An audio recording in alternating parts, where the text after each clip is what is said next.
Hi guys, this is Alex. Welcome to Hammond Watch.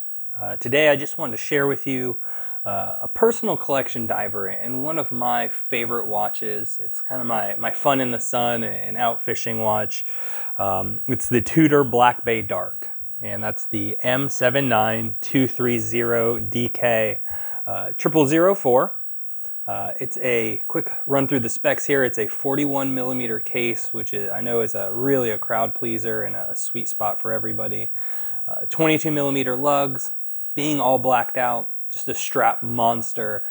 If you're like me, you've got plenty of 20 and 22mm straps to go around. So being a convenient size is super convenient. 15mm thick. Now, that was kind of frightening for me. These slab sides, you see them in pictures and in posts, and it's just, it can be intimidating for guys that don't love big watches. You know, right now I'm wearing a 36mm 1601. Gets probably the most wrist time out of anything I wear. I like kind of the older aesthetic. But getting this on wrist, it wears very flat. It has a presence, but it's not overpowering. You know, you don't feel like it's wearing any bigger than it is. The 50mm lug to lug keeps it kind of right in that sweet spot. I really don't like to go above that. So this certainly pushes my limits, but very comfortably so. One of the things about it that I know is kind of an oddball thing, I'm not the biggest leather on divers fan in the world. You know, I wear mine to the beach, in the water. This makes it inconvenient. You know, during the winter it's fine, but I live in Florida, so this really doesn't get a whole lot of wrist time. That said, it is wonderfully comfortable. It's got this like suede stitching on the inside. Feels great on your wrist. This clasp, it has ceramic ball bearings that are used to clip in, so it never loses any of that, you know, snap and that hold. You got some slots here, which are, I think, just a nice bonus. It's just a good little grip for when you're undoing it. You probably could do it without those, but those little details and taking the extra step are kind of why you spend a little bit more on watches like this. The back is very, you know, Rolex Tudor-esque sterile, boasting its MT 5602 movement. That is the in-house. It is 70-hour power reserve.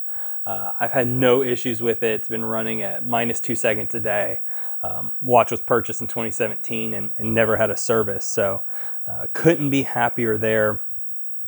Now, when they switched over to the in-house movement, the crown came onto the dial. Originally, the black base came out and you had the Tudor rose. I appreciate that they switched over and made a clear distinguisher between in-house and EDA. And I especially like that they kept the rose on the crown, you know, kind of tipping the hat to their history. I think it's just a great design choice. 200 meters water resistant. You don't have to worry about any type of leaking. The tactile feel of the bezel is just wonderful. I'm sure you can hear it. Snaps right into place, no back play. Crown is the same way, just feels like butter. Obviously a hacking and hand winding watch. There's no need to, you know, Seiko shuffle her in the morning or anything. But I've seen a few PVD divers in person recently, most notably a Panerai. I have a hard time connecting with the brand. I feel like they had a lot of really strong history. They're kind of not living up to it in a lot of ways. PVD watches, though, I know also too are just kind of a love them or hate them. You know, the scratches here. You know, some people will see that and cringe. You know, my watch has to be perfect. And I understand that. I've got some that I like to keep pristine. But at the same time, I like the vintage look. I like when watches get beat up. And I think over time, as these edges start to wear off, this thing's just going to look so cool. I'd like it to get beat up sooner rather than later, but I'll take my time. You know, it's a marathon and not a sprint. For a PVD watch, too, though, something to consider if you're having a look, it's kind of a fingerprint magnet. You know, you wouldn't really think so, but the oils from your finger will get on there. You start getting like patches that look like different color. I'm sure you can see them all throughout it there. And that's kind of a bummer if you're not, like I said, into the kind of beat up aesthetic. I could see getting a little bit annoyed at kind of feeling like you have to wipe it off every so often. But at the same time, it's just got such a cool military look. I like to switch it out and do, green canvas. I'll do orange rubber on it. Anything to make it pop. It's really a strap monster. I haven't found a ton of colorways that don't work with it. I wouldn't do NATO on these. Being 15 millimeters, you put another 3, 4, 6 millimeters of NATO strap underneath. It really sits up high, and I'd be nervous about it feeling just a little bit wobbly. As far as the luminescence go, I have been pretty stinking excited about it. I compare everything to Seiko. I feel most people do. Obviously, I'm not completely blacked out in the room here. It didn't have a ton of light on it, and it's glowing like a torch.